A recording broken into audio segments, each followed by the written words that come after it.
नमस्ते। आज की इस खास चर्चा में सीधे मुद्दे पर आते हैं। आज बात होगी एक ऐसी किताब और विचारधारा की जो समय को देखने और उसे संभालने के नजरिए को पूरी तरह से बदल कर रख सकती है। हम बात कर रहे हैं मशहूर जर्नलिस्ट ओलिवर बर्कमैन के अद्भुत विचारों की।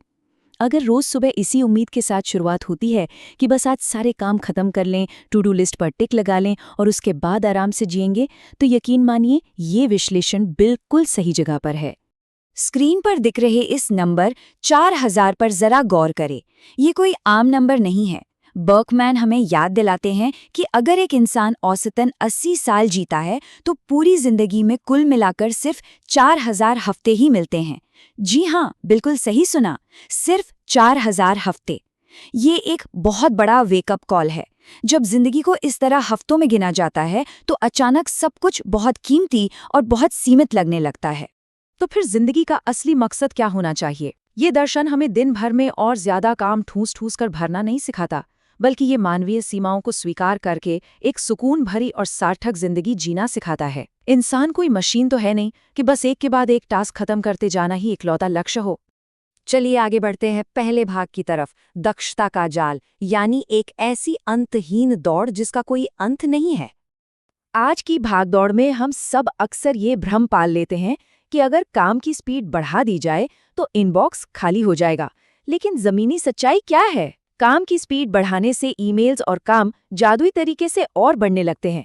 जितनी तेजी से ईमेल्स का जवाब दिया जाता है, पलटकर उतने ही ज्यादा ईमेल्स वापस आते हैं। काम कभी खत्म नहीं होता, बस स्पीड और ज्यादा काम पैदा कर देती है। ये सच में बिना फिनिश लाइन वाली एक दौड़ की तरह है। यहीं पर एक बहुत अहम और कठोर सच सामने आता है। समय को काबू करने की कोशिश बिल्कुल बंद कर देनी चाहिए।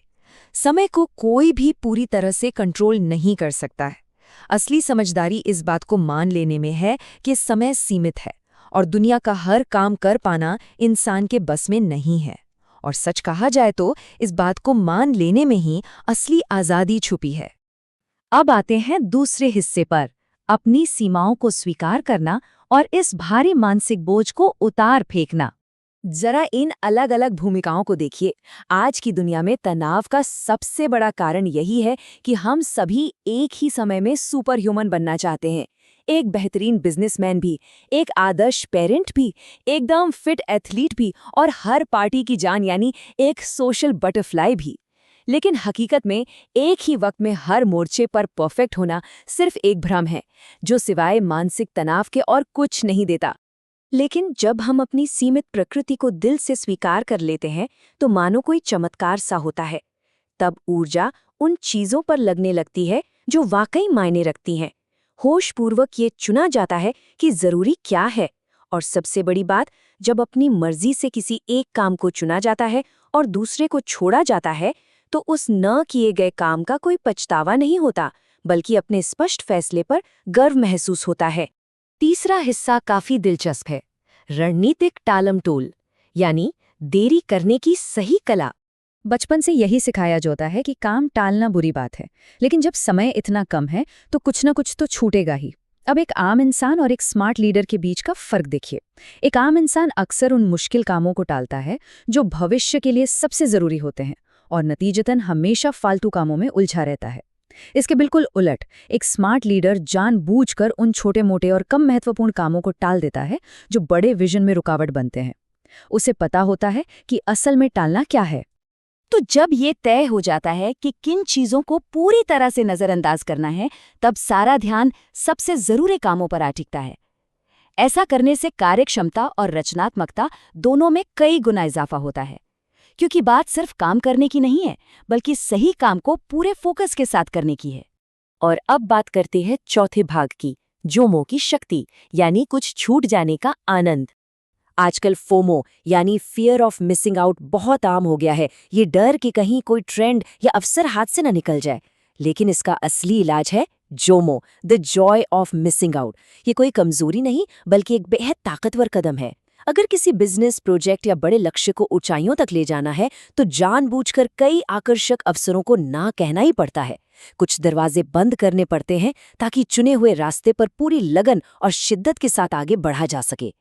इसे इस तरह भी देखा जा सकता है, जब भटकाव पैदा करने वाली चीजों को ना कहा जाता है तो वो कोई नुकसान नहीं होता, बल्कि ये अपने सबसे अहम और मुख्य लक्ष्य के प्रति वफादारी का सबसे बड़ा सबूत है। ये सच में एक बहुत ही सशक्त मानसिकता है।